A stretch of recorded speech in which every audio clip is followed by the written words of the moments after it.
one of the things you have to ask yourself after you've finished a draft and you've gone over it and you've played with it and tweaked it and maybe listened to some of our comments, is to look at it with great honesty and say, where does this begin? Where does this really begin? And then the next thing to do is to say, where does it end? Where does it end? Because sometimes you stay a beat or two too long and bingo. Well, Tony could look it up and read it, but it's Anticlimax, which is, in a sense, if you stay at a party too long, you're going to get stuck.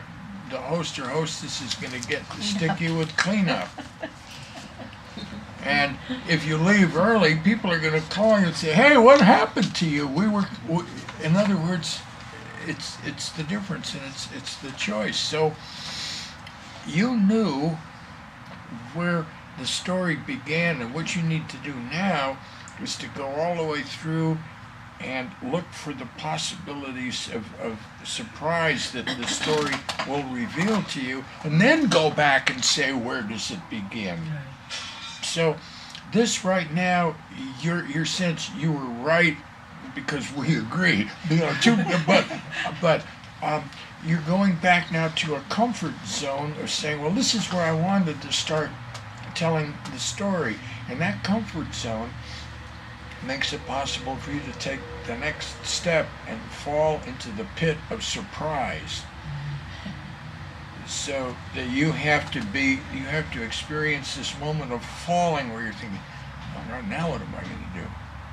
Because this takes me beyond my memory of the experience, which means that you've got to put something into it. And this is what we're talking about when we say reach. And you reach in and you say, oh my God, I wish I would have known that at the time it was happening, kind of thing.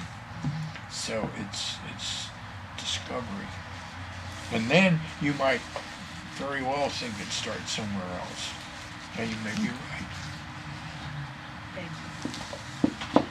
I've read several novels that I just loved and thought they ended, and then realized they have another quarter of the more story to tell you, like they just can't stop. Well, I love this particularly in mysteries where you're at about, this is the wrong, but let us say you're this far in and the police say, yeah, we picked up Fred and all of the information, fingerprints, DNA and everything, and he did it.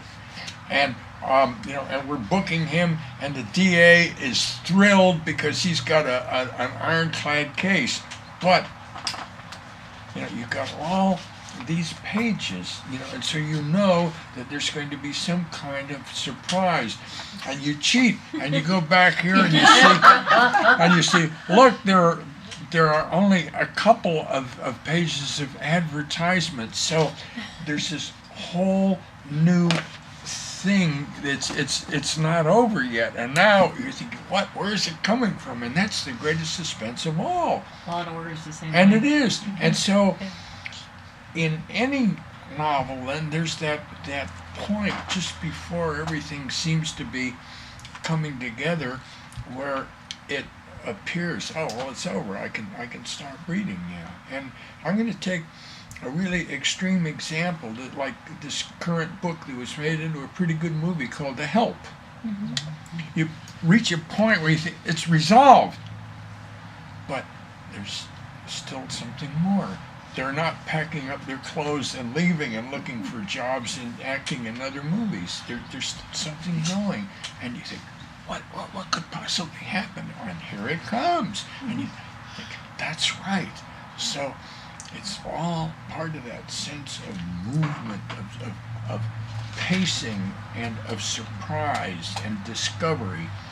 You read, Toni said it, and it's just absolutely stunning.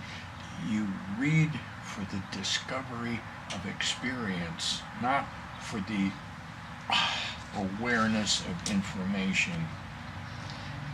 So I read to discover how Kate's junior high school smelled as opposed to whether it was brick buildings or whether it faced north or south.